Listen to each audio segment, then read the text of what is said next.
देवरानी। एक बार की बात है, सुषमा अपने पूरे परिवार के साथ खुशी खुशी मोहन नगर में रहती थी। उसकी 2 बहुएं थी, पल्लवी और शिवानी। एक दिन दोनों बहुएं रसोई में काम कर रही होती है कि तभी उनकी सास सुषमा उन्हें बुलाती है। अरे बहू, जरा इधर तो आना। शिवानी, जरा जाकर देखना सासू माँ क्या कह रही हैं। दीदी आप ही देख लो ना जाकर, आपको भी तो सुनाई दे रहा है। अरे मैं आटा गूंद रही हूँ ना, तुम चली जाओ। हाँ तो मैं भी तो सब्जी काट रही हूँ ना दीदी। अरे बहू जल्दी आओ। ओह, ये तो जाएगी नहीं, मैं ही जाकर देखती हूँ कि क्या करना है। पल्लवी सुषमा के कमरे में जाती है। जी मम्मी जी, क्या हुआ? शाम को घर पर कुछ मेहमान आने वाले हैं, तो तुम अच्छा सा खाना बना लेना बहू। ठीक है मम्मी जी, आप बता दीजिए क्या क्या बनाना है और कितने लोग आ रहे हैं। सुनील की मौसी जी और उनका पूरा परिवार आ रहा है।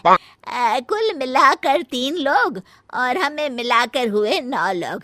तो अभी से ही तैयारी करना शुरू कर दो।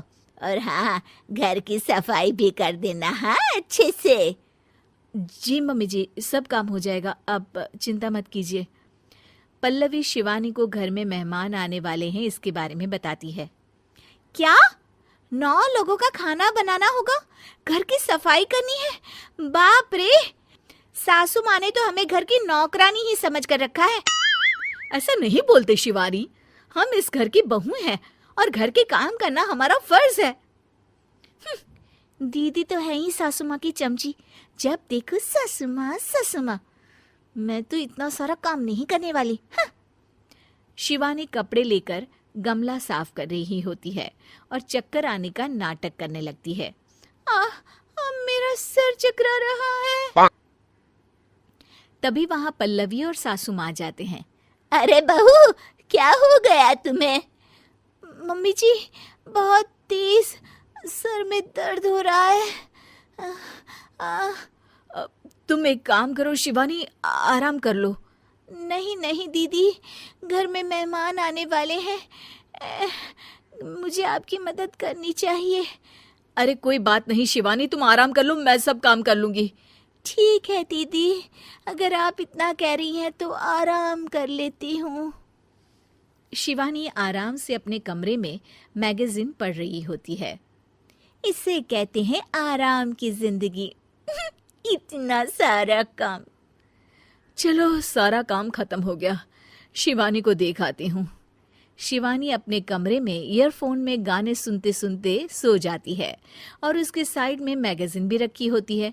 पल्लवी वहां आ जाती है और वो सब देखती है। ओहो, तो मतलब सब काम चोरी का बहाना था। अभी बताती हूँ इसको। घर का सारा काम मुझे करना पड़ा और ये महारानी यहाँ मैगजीन पढ़ रही है, गाने सुन रही है। पल्लवी रसोई से एक प्लेट और चम्मच लेकर आती है और शिवानी को थाली बजाकर उठाने लगती है। शिवानी अचानक से उठती है। उठ गई महारानी, गाने भी सुन लिए, मैगजीन भी पढ़ ली। तुम तो बहुत बड़ी झूठी निकली शिवानी। तुमने सर दर्द का बहाना बनाया ताकि काम करने से बच सको। हाँ बनाया बहाना, तो क्या करती, इतने सारे काम करती। मुझे कोई शौक नहीं है चापलूसी का। क्या चापलूसी? तुम्हें लगता है कि मैं सारे काम चापलूसी के लिए कर रही हूँ? नहीं तो क्या। तभी वहां सासू माँ आ जाती हैं। अरे बहू, वो लोग बस आने ही वाले हैं, तुम तैयारियां कर लो। जी सासू माँ, तुझे तो मैं बाद में देखती हूँ। सब खाना खाने बैठते हैं और खाना शुरू करते हैं। तभी सुनील की मौसी बोलती है। वाह भाई वाह, खाना तो बहुत ही अच्छा बना है सुषमा जी, एक एक चीज में क्या स्वाद है। ये सुनकर शिवानी मुंह बना लेती है। उसे अपनी जेठानी की इतनी तारीफ रास नहीं आती। आपकी बहुएं तो बहुत ही अच्छा खाना बनाती हैं। हाँ, बनाती तो दोनों ही अच्छा है, पर आज ना ये सारा खाना बड़ी बहू ने बनाया है। छोटी बहू की तबीयत ठीक नहीं थी, सो इसलिए। मानना पड़ेगा सुषमा जी, आपकी बड़ी बहू तो बहुत ही गुणवान है। पल्लवी की तारीफ सुनकर शिवानी को जलन होती है। पल्लवी ये सुनकर खुश हो जाती है और शिवानी की तरफ देखकर उसे चिढ़ाती है। कुछ देर बाद मेहमानों के जाने का वक्त हो जाता है। मौसी जी सबके लिए उपहार लाई होती है। वो सबको शगुन के पैसे देती हैं और अंत में पल्लवी के पास आती है। तुम्हारे लिए शगुन का लिफाफा तो है ही, पर बहू तुम्हें एक और उपहार भी मिलेगा इतना अच्छा खाना बनाने के लिए। मौसी अपने सोने के कंगन निकालकर पल्लवी को पहना देती है। ये लो, ये मेरे मनपसंद कंगन है, अब से ये तुम्हारे हुए। धन्यवाद मौसी जी। ये देखकर शिवानी तो पूरी तरह से जल जाती है और गुस्से से रसोई में चली जाती है। तभी वहां पल्लवी आ जाती है और उसे अपने कंगन दिखाने लगती है। देवरानी जी, अब आपका सर दर्द ठीक तो है ना? मुझे लगता है कि अब सर दर्द शुरू हो गया होगा आपका।